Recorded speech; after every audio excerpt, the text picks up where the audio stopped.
हमने प्रूफ करना है कि square root 2 is irrational number. तो ये प्रूफ करने के लिए कि इरेशनल नंबर है, हम इसकी कंट्री लेते हैं कि अंडर रूट 2 स्क्वायर रूट 2 जो है ये रैशनल नंबर है। जब हम इसको प्रूफ करने की कोशिश करेंगे और लास्ट में जो है वो हमसे प्रूव नहीं हो सकेगा, तो फिर हम ये कहेंगे कि that is true, square root 2 is irrational number, and square root 2 जो कि हमने कंट्री लिया है कि रैशनल नंबर है वो गलत हो जाएगा। तो वो ऑटोमेटिकली जो है स्क्वायर रूट 2 प्रूव हो जाएगा कि वो इरेशनल नंबर है। अच्छा, अब हम स्क्वायर रूट को रैशनल नंबर प्रूव करना चाहते हैं, तो रैशनल नंबर के लिए क्या होता है कि वो p बाई क्यू की फॉर्म में लिखा जाता है, जबकि p q दोनों क्या होते हैं, इंटीजर्स होते हैं, और q जो है वो ज़ीरो नहीं होना चाहिए, क्योंकि अगर q ज़ीरो हो जाएगा तो इसका आंसर जो है वो इन्फिनिटी आ जाएगा। तो उसमें मैं आपको बता चुकी हूँ कि रैशनल नंबर्स का आंसर जो होता है वो टर्मिनेटिंग होता है। सो इसको हम p बाई क्यू की फॉर्म में लिख लेते हैं स्क्वायर रूट 2 को, ये प्रूव करने के लिए कि ये रैशनल नंबर है। और p बाई क्यू क्या होती है, लोएस्ट फॉर्म होती है, ठीक है।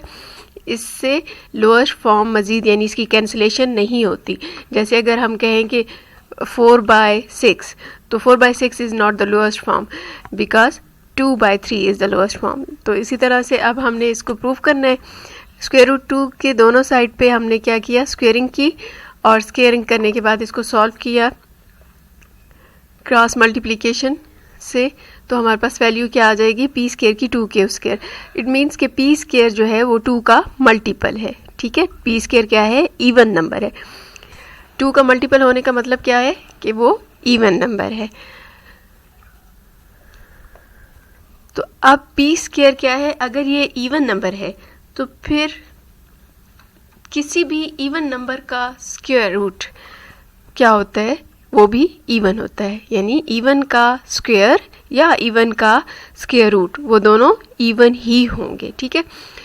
यानी p स्क्वायर को हम कैसे लिख सकते हैं, p इंटू पी।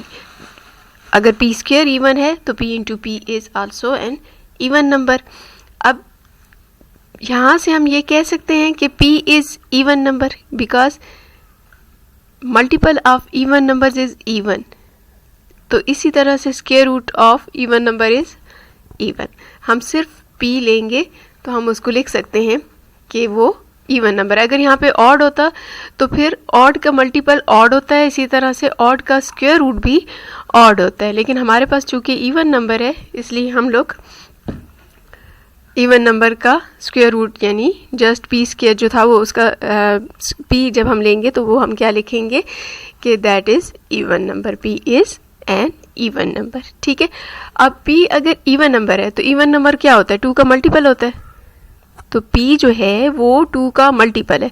तो यहाँ पे m कोई भी नंबर है, जैसे अगर p को हम लिख रहे हैं कि वो 8 है तो 8 is the multiple of 2 because 2 4s are 8, ठीक है।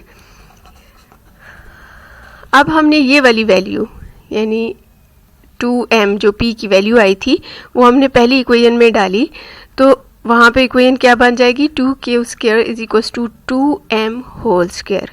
आपने होल स्क्वायर खोला तो 4m स्क्वायर आ गया, कैंसिलेशन की दोनों साइड पे 2 से, तो क्या आंसर आ गया, q square is equals to 2m square.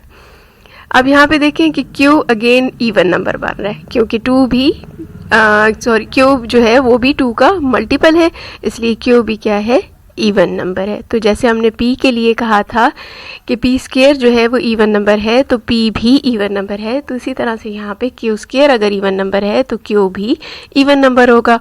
और हम ये फर्ज कर लेते हैं कि किसी नंबर n के लिए q क्या है, मल्टीपल ऑफ 2 है। अब ये वाली वैल्यू p की और वो q की दोनों ये वैल्यूज़ हम लोग रिप्लेस करेंगे। ये जो हमने इक्वेशन नंबर 4 और 2 से सॉल्व किया है, हम इनको इस तरह से रखते हैं कि हम इनको p बाई क्यू, ये p बाई क्यू क्या था, लोएस्ट फॉर्म, तो हमने p बाई क्यू की फॉर्म में इनको लिखा। अब p क्या था, p is equal to 2m था और q क्या था, 2n था। तो आपने दोनों इक्वेशंस को डिवाइड किया तो आपने देखा कि राइट हैंड साइड पे क्या कैंसिल हो रहा है, 2 कैंसिल हो रहा है। तो ये तो फिर बात गलत हो गई क्योंकि हमने तो कहा था कि p बाई क्यू ऐसी फॉर्म है कि उसमें कुछ भी कैंसिल नहीं होता, तो यहाँ पे तो 2 कैंसिल हो रहा है, तो इसका ये मतलब हुआ कि ये हमारी कंट्रडिक्शन को प्रूव कर रहा है। So under root 2 is not a rational number but it is a it is an irrational number. Proof.